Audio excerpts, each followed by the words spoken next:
Well, is this working? I think it's working. Hard for me to tell sometimes. Let's see if it'll play here. This is a guy who tried to tell Congress about stuff, and even though he was coming straight out of the NSA's system of development of some of this mass collection software and filtering to try to detect some needles in the haystacks, terrorists or whatever. Some in Congress wouldn't believe him. Big surprise. He is, I think, play a character modeled after him in the Oliver Stone flick, Snowden, from about 2015. Nicolas Cage plays a kind of, older NSA guy that Snowden may have met, but he's used as a composite character for part of the story Oliver Stone depicts in the movie Snowden. So this is, even though it says 2013 behind him, this clip here is from 7 years ago. The Allard Prize here was actually in 2017 by the University of British Columbia. And I think William Binney here has given a speech described as something like freedom of speech talk or whatever. I don't know that he actually gets the Allard Prize. This is a law school in British Columbia. But at this point, finally, 20 years down the road, 2017 versus 1997, when these events that he's talking about occurred, full 4 years before the Patriot Act.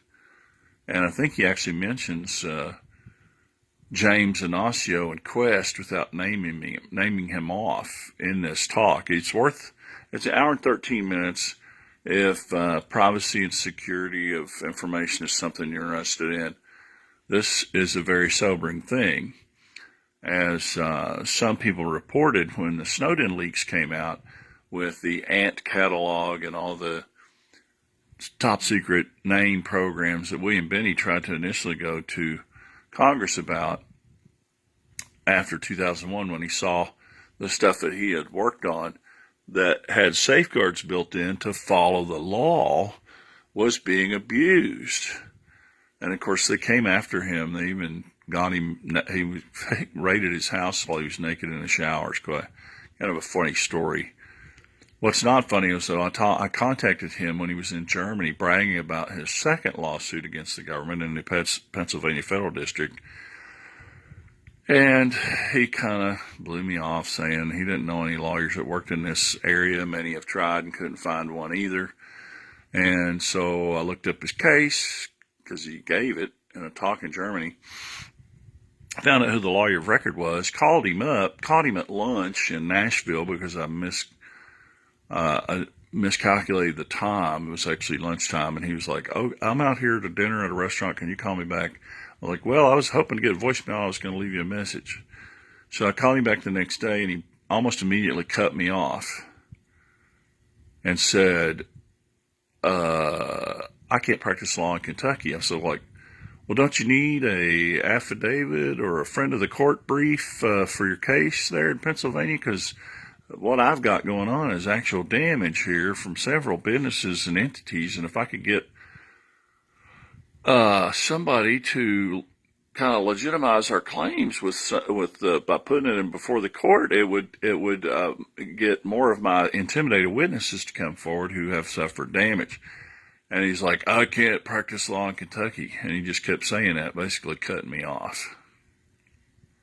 I think he'd looked up maybe in that 24-hour period between our two phone conversations. He must have looked up or found out, a little bit about what I'd been trying to expose and just decided it was not his cup of tea. But it's just kind of odd that here's this whistleblower ranting and raving for I don't know, at that point, 15, 16 years. This is, like I said, this was in 2017, and he finally tells us about some unregistered foreign aid and or espionage, stealing software that him and his team, as he jokingly calls himself the World Technical Director, they developed it, and a Unit 8200 guy was stealing it. Developed this program. So I didn't think I needed to take anything with me. That's why I didn't take any data, documentation, or anything, because it all came out of my cabeza. So he didn't steal any top secret papers from the NSA to go to Congress, who's supposed to have oversight over this stuff. He didn't take anything that was classified out of there. Was spying on citizens with stellar wind. You went to the official channels, right? You went to the House Intelligence Committee, the Inspectors General for both the Department of Defense and the Department of Justice. Tell us about your initial hopes in reporting to those bodies, and looking back, would you do things differently? That's a hard one. It's a hard one, huh? Well, the experience, I mean, I went to the staffer I knew in the House Intelligence Committee, and that was Diane Rourke, and she understood what was going on immediately.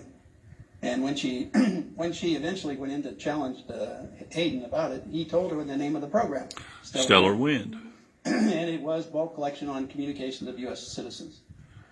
I mean, and you saw later on in some of the compromises where NSA analysts were looking into the data to find out if their better halves were cheating on them. That's called LoveInt. Well, that's local phone calls and local emails and stuff like that. So they're collecting everything.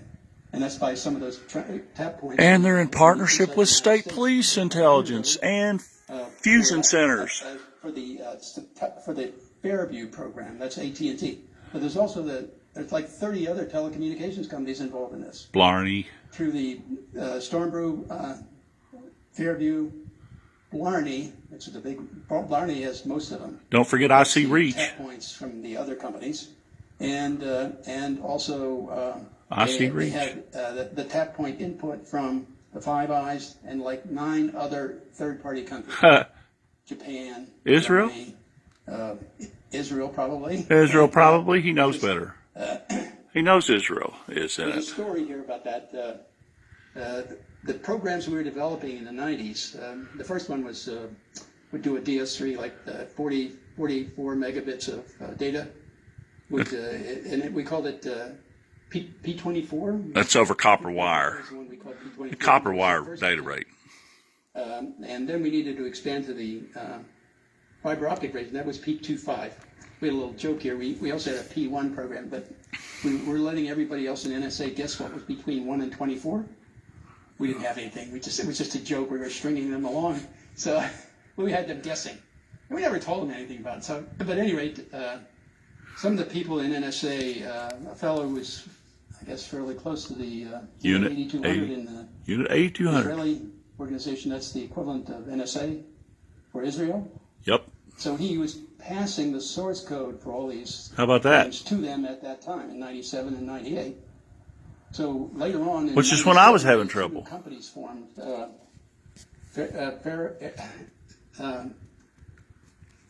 Narus Verint and Verint. and I'm losing the other one. Yeah, Narus and Verint. Sorry, guy. Oh, it's a main one used by He's got diabetes and maybe a little bit of dementia. Were formed by people who came from Unit 8200. Oh, yeah.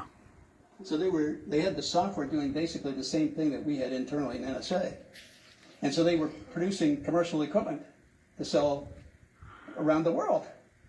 And Hayden bought into that. So he spent a lot of money to get software he already had but didn't know. This is, like I said, over an hour and 13 minutes. When you watch the whole thing, there's a bunch of other bombshells in this that you may not have known about, but that one to me is the core revelation. Talking about unregistered foreign aid, espionage, spying, never prosecuted. And then, they bought software that no doubt had been tainted from Mossad's Talpiot program, Unit 8200. Their sounds like something out of a Austin Powers movie or something, Dr. Evil, and their World Tech Domination program. Sounds like a Spectre or something, a James Bond villain. But apparently everybody's pretty much so scared bleepless about Israelis that they're worried about losing their retirement or career if they was to expose any of these crimes. Meanwhile, right around the world, they're selling this software and this equipment. It was brokered through Boeing at the time, which I was surprised. And later, Narus went to AT&T, but Verizon got Verint initially when Hayden bought back the software that they had developed, William Binney had developed. And he had a crew in his team. Anyway, he had filters in there to where everything was encrypted, and they only knew how to break the multi-dimensional encryption after it was proven that their targets were engaged in terrorism. And then, they protected the data of U.S. citizens who have, Fourth Amendment rights, those old-fashioned Fourth Amendment rights.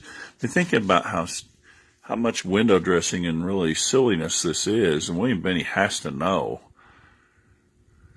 that telephones have been listening into people's room audio since maybe the 40s, if you were a target especially. And a lot of rooms filled with ladies listening on headphones until they started in the 70s developing voice to text. As I said earlier, I have a source that was pulled into the science laboratory in the late 60s because of their very thick Eastern European accent, because they had already tweaked it to recognize most American accents and British accents.